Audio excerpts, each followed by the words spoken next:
अध्यक्ष जी, मीडिया की रिपोर्टों का अगर हम सच माने तो विपक्षी दलों के जहां जहां पर शासित राज्य हैं और पिछले जब एक दशक था, जब 2014 से पहले कांग्रेस लेड यूपीए सरकार था, तब एक नहीं दो नहीं बल्कि टोटल 22 बार पेपर लीक होकर कैंसिल करने पड़े। उनमें से कांग्रेस लेड यूपीए सरकार के अधिकार क्षेत्र में आने वाले 6 ऐसे एग्जामिनेशंस हैं जो सीधा केंद्र सरकार के नीचे आते थे। अध्यक्ष जी, AIIMS PG examination 2006, ICAI CPT examination 2007, CLAT 2009, Railway Recruitment Board examination 2009, AIEEE 2011, SSC CGL examination 2013, ये सारी की सारी पेपर लीक तब थी जब विपक्षी दल सत्ता में था, यानी कांग्रेस लेड यूपीए गवर्नमेंट थी। अब मैं राज्यों के कुछ आंकड़े आपको देना चाहूंगी। राजस्थान में जब कांग्रेस की सरकार थी तो REET, RPSC, senior teacher recruitment, police constable examination recruitment, forest guard recruitment, CHMO recruitment exams leak हुए। टीएमसी की जब सरकार थी, पश्चिम बंगाल में टीचर रिक्रूटमेंट स्कैम में सुप्रीम कोर्ट ने 27,753 अपॉइंटमेंट्स को कैंसिल करा गया, क्योंकि उन्होंने उसमें फ्रॉड और मैनिपुलेशन पाया। यही नहीं, जब बीआरएस की सरकार थी तेलंगाना में तो टीएसपीएससी पेपर का लीक हुआ। उत्तर प्रदेश में जब सपा की सरकार थी तो police constable recruitment paper leak हुआ। तब तो सॉल्वर गैंग्स और ऑर्गेनाइज्ड एग्जाम फ्रॉड के गैंग्स वहां ऑपरेट करते थे। और हाल ही में पंजाब में, ये तो इसी साल की बात कर रही हूं, फार्मेसी ऑफिसर रिक्रूटमेंट एग्जामिनेशन में तो हाई टेक यानी ब्लूटूथ का इस्तेमाल कर उस पेपर को कॉम्प्रोमाइज करना गया। पर मैं पूछना चाहती हूं, इससे पहले कि विपक्ष मुझ पर यह इल्जाम लगाए that I am talking about whataboutery, this is not about whataboutery, but I am calling out the opposition on its selective outreach. मैं पूछना चाहती हूं विपक्ष से कि अगर ये सिद्धांत की लड़ाई है तो सिद्धांत सरकार देख के बदल कैसे जाता है। मैं पूछना चाहती हूं कि अभी खड़े होकर इन्होंने तत्कालीन केंद्रीय शिक्षा मंत्री की बात करी, क्या माननीय गौरव गोगोई जी ने अभी तक पंजाब के एजुकेशन मिनिस्टर का इस्तीफा मांगा है या नहीं?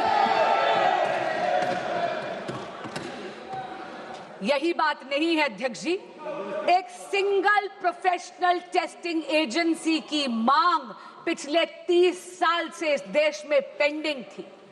1986 की जो नेशनल पॉलिसी थी एजुकेशन की, उसका जब प्रोग्राम ऑफ एक्शन 1992 में आया तब ये मांग उभर कर आई। इसको आईआईटी डायरेक्टर्स कमेटी ने 2010 में रीइटरेट करा, इसे दोहराया, लेकिन ये मांग इसको अनदेखा कर दिया कांग्रेस पार्टी और यूपीए ने।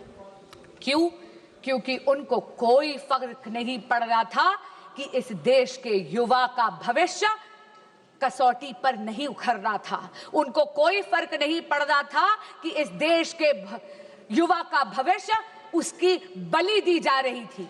ये तो नरेंद्र मोदी की सरकार आई, एनडीए की सरकार आई तो 2017 में एनटीए का गठन हुआ। अध्यक्ष जी, जहां पर कांग्रेस शासित यूपीए ने पॉलिसी वैक्यूम करा, वहीं पर अगर मैं जेनजी की भाषा को बोरो करूं, then I will have to say Modi ji clocked it and provided a legislative solution. But while Narendra Modi provided an anti-paper leak law, a very robust law, which today is being even more formidable, all that the opposition did was chase political opportunism. अध्यक्ष जी, फर्क साफ है, फर्क केवल सरकार का नहीं, फर्क सोच का भी है। यूपीए का मंत्र है delay, deflect and deny, Modi का मंत्र है डिटेक्ट, डिसाइड एंड डिलीवर।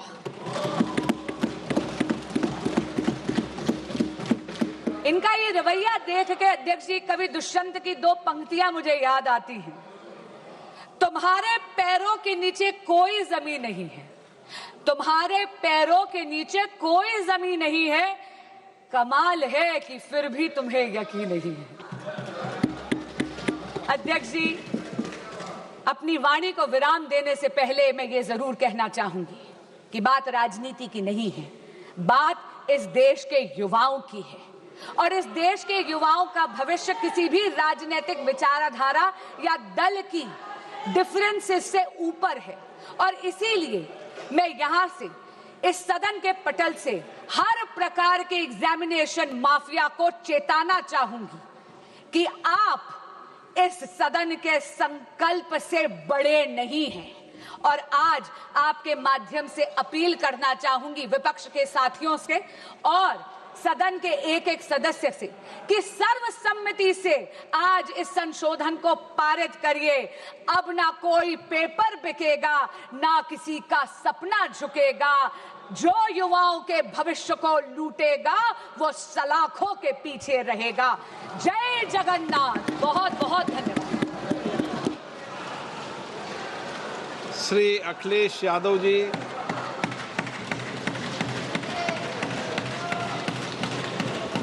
अध्यक्ष महोदय, मैं आपका धन्यवाद देना चाहता हूं कि इस महत्वपूर्ण विषय पे मुझे बोलने का मौका दे रहे हैं। मैं अपने साथी माननीय सदस्य गौरव गोगोई जी के से सहमत हूं। बहुत सारे महत्वपूर्ण उन्होंने बिंदु उठाए। और अध्यक्ष महोदय,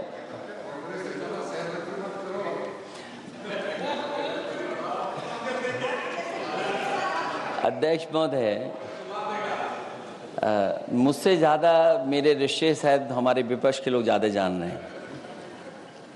और जितना विपक्ष के लोग नज़र रखेंगे, मैं समझता हूँ उतना रिश्ते और मजबूत हो जाएंगे। अध्यक्ष महोदय, मैं आंदोलन को बहुत दूर से देख रहा था और उस आंदोलन में जो जीत के बाद नारा लगा, एक नारा लगा अध्यक्ष महोदय, सरकार के खिलाफ नारा लगा कि सरकार को ये अहंकार था कि सरकार झुकती नहीं है। लेकिन उन्हीं नई पीढ़ी के लोगों ने ये वो नारा दिया कि झुकाने वाला चाहिए, सरकार भी झुकती है। और सरकारों को झुकाना भी नौजवानों को आता है। सरकार झुकी और स्वीकार किया उन्होंने। जो करोड़ों नौजवान जो मांग कर रहे थे कि सबसे पहले जो मंत्री जी हैं वो इस्तीफा दें, और बिंदु दूसरे अलग हैं जो हम लोगों को जानकारी में मिल रहा है। अध्यक्ष महोदय, सरकार हर विषय पर स्वीकार किया है, लेकिन पता नहीं अध्यक्ष महोदय ये बात समझ में नहीं आ रही है कि सदन में उन आश्वासनों को क्यों नहीं रख रही है सरकार, जो सहमति बनी है। और उसके बाद अध्यक्ष महोदय, हम लोगों ने देखा कि जब मंत्री जी लौटे हैं, मंत्री नहीं रहे, उसके बाद सदन के बाहर उनका स्वागत किया गया। अध्यक्ष, तो देखिए, सदन में चर्चा चल रही है एंटी पेपर लीक बिल को लेकर। अखिलेश यादव को आप सुन रहे थे।